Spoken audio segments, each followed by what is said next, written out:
నేడు central cabinet meeting, ప్రధాని మోడీ అధ్యక్షతన సమావేశం, పలు కీలక నిర్ణయాలు తీసుకునే అవకాశం.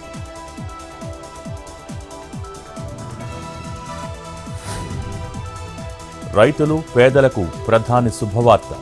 పంట పెట్టుబడి సహాయం 10,000కు పెంచిన కేంద్రం. మరో 2 కోట్ల ఇళ్ల నిర్మాణానికి సర్వే చేయాలని నిర్ణయం.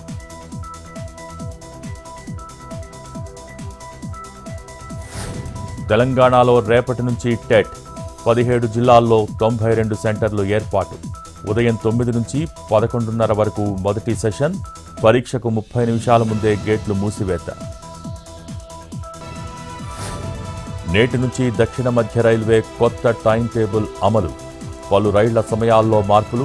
ప్రయాణానికి ముందు తనిఖీ చేసుకోవాలని సూచన.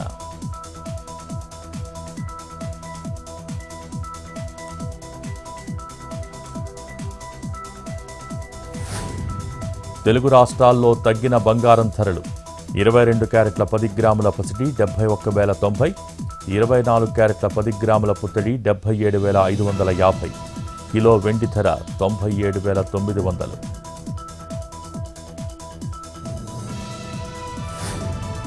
సాధారణ రోజుల విధానంలోనే ఇవాళ కూడా శ్రీవారి దర్శనం. 2 కంపార్ట్మెంట్లలో వేచి ఉన్న భక్తులు. సర్వదర్శనానికి 8 గంటల సమయం. 2024లో హుండీ ఆదాయం 1,365 కోట్లు.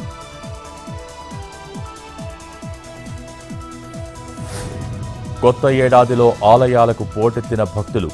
అయోధ్యలోని బాలరాముడికి ప్రత్యేక హారతి. పూరీ జగన్నాథుడి కోవెలలోనూ భక్తుల రద్దీ.